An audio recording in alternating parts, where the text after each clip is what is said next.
नमस्कार। आज हम एक इम्पॉर्टेंट टॉपिक क्वाड्रेटिक इक्वेशन आपके साथ डिस्कस करेंगे। तो सबसे पहले हम आ जाते हैं क्वाड्रेटिक इक्वेशन है क्या।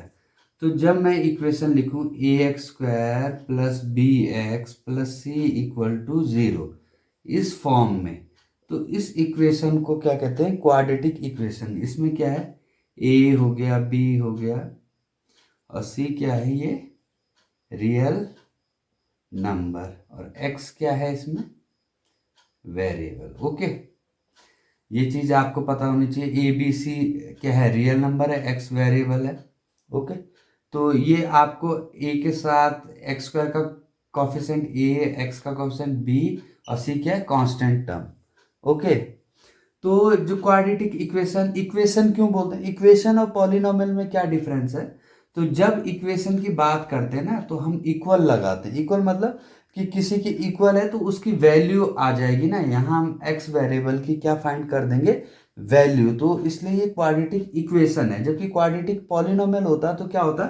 ax² plus bx plus c is quadratic polynomial, ये होता। तो ये क्या होता? Quadratic polynomial. ओके, तो अब इनके जब हम रूट की बात करते हैं तो आपने इनके रूट सॉल्व करने के कई तरीके। तो आज मैं इनका डिस्क्रिमिनेंट मतलब नेचर ऑफ रूट्स की बात करूंगा। तो देखिए, डिस्क्रिमिनेंट क्या होता है? डी डी इक्वल टू होता है b² माइनस 4ac। डिस्क्रिमिनेंट क्या होता है? b² minus 4ac is discriminant.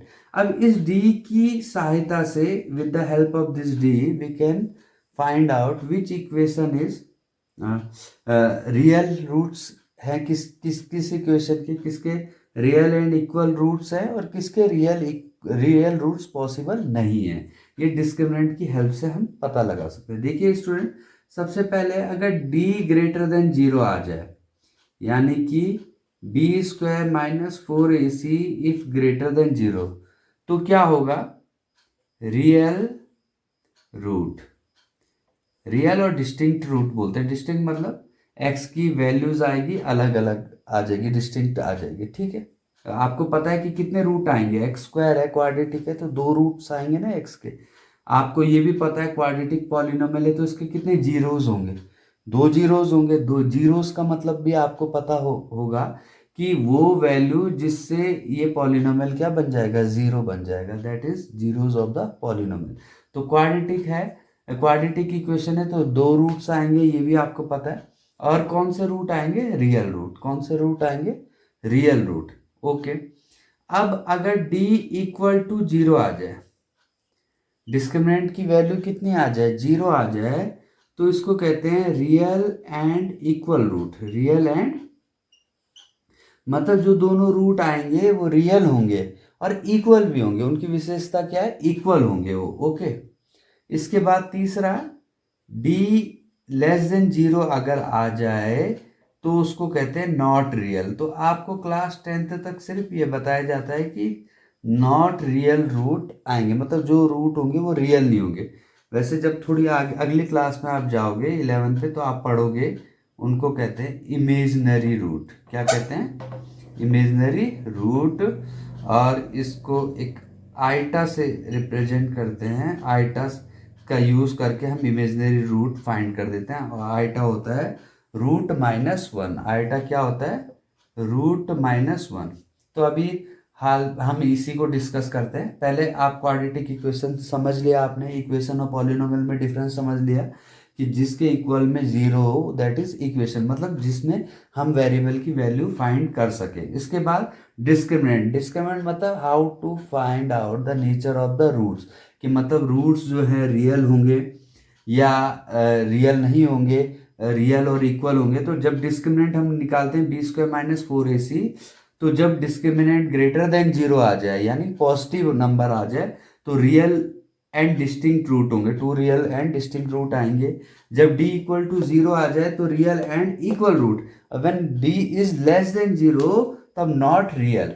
Okay, अब ये आपको पता है कि क्वाड्रेटिक फॉर्मूला, जिसको हम सिद्धाचार्य फॉर्मूला कहते थे, x इक्वल टू क्या होता है? वो -b प्लस माइनस, ये भी आपको फॉर्मूला याद होना चाहिए, minus B square minus 4ac upon 2a। Okay, क्या है, x equal to minus B plus minus root B square minus 4ac upon 2a। इसको कहते हैं सिरधराचार्य फॉर्मूला या क्वाड्रेटिक रूट्स फाइंड करने के लिए, ठीक है। तो क्या कहते हैं इसको, x, इससे हम कोई भी क्वाड्रेटिक इक्वेशन के रूट्स हम फाइंड कर सकते हैं। तो क्या होगा, ये तो डिस्क्रिमिनेंट हो गया, ठीक है। तो जब डिस्क्रिमिनेंट लेस देन 0 आ जाएगा तब तो सीधी सी बात है नॉट रियल रूट होंगे, और जब 0 या 0 से अधिक आएगा तो रियल रूट्स एग्जिस्ट करेंगे। तो अब हम सॉल्व करके मैं कुछ क्वेश्चन बताता हूँ कि कैसे हम रियल रूट्स फाइंड करेंगे। अब देखिए, ये दो क्वेश्चन आपके पास दिए हैं, इनको मैं क्वाड्रेटिक फॉर्मूले से, सिरधराचार्य फॉर्मूले से आपको सॉल्व करना बताऊंगा।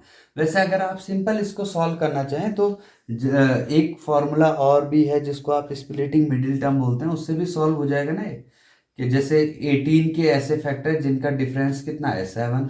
तो आप क्या करोगे, पहले उससे भी बता देता हूँ आपको करके, 9 2 जा, क्योंकि यहाँ माइनस है तो डिफरेंस आएगा, 9 2 जा 18, तो क्या हो जाएगा ये 9x², समझ रहे हो आप, 9 2 जा कितना होता है 9 इंटू 2 18। अब यहाँ किसका है, माइनस का साइन है, इसका मतलब 18 के ऐसे फैक्टर करने हैं जिनका डिफरेंस 7 आए, तो 9 2 जा 18।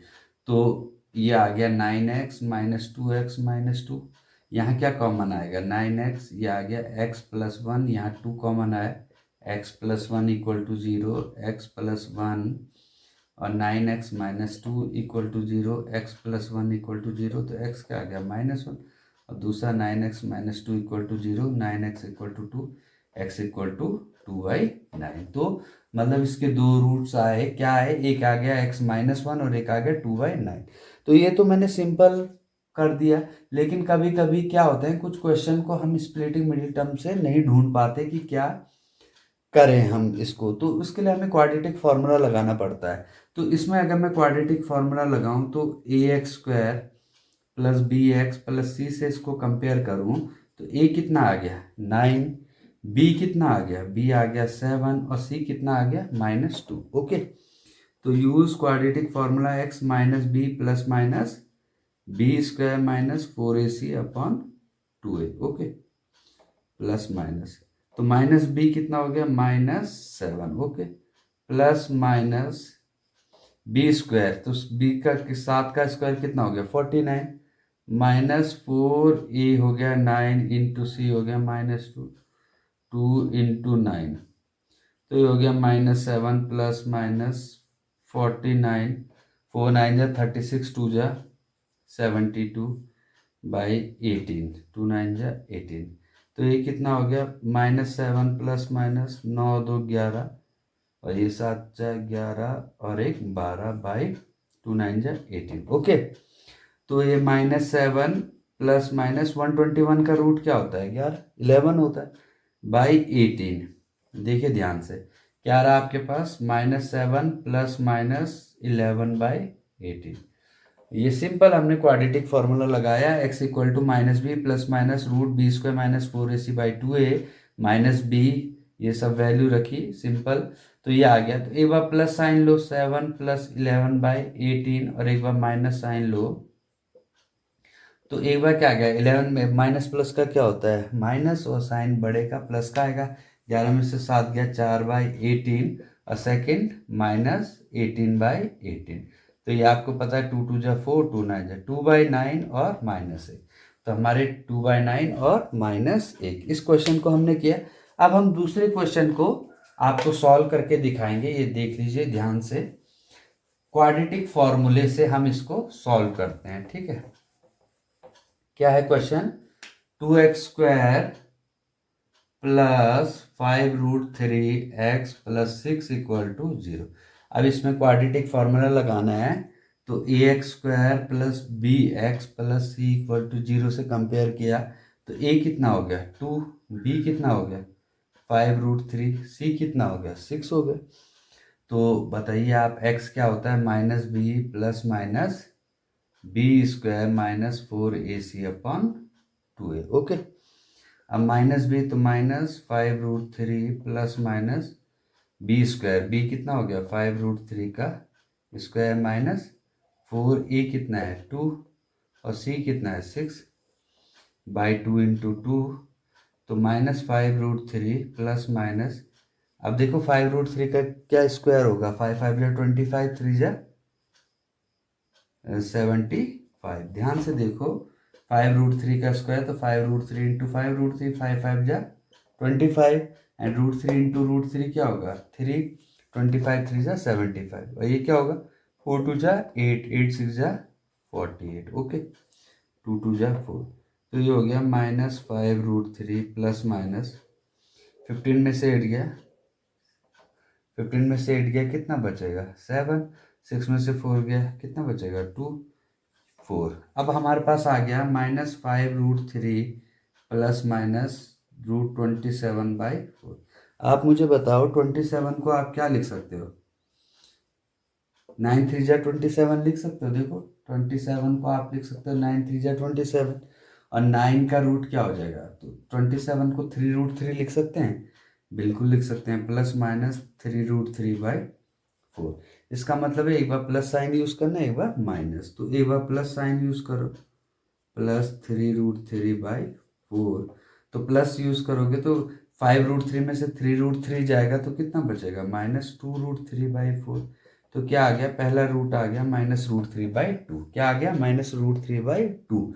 एंड सेकंड रूट में जब एक बार तो प्लस रखा हमने, एक बार माइनस रखो, तो माइनस रखो इधर कर देते हैं, माइनस रखा तो -5√3 -3√3/4, तो ये कितना हो गया 8 3√3/4, तो ये आ गया -2√3। तो एक रूट आ गया क्या -√3/2 x और दूसरा x आ गया -2/√3। तो ये दो इसकी क्वाड्रेटिक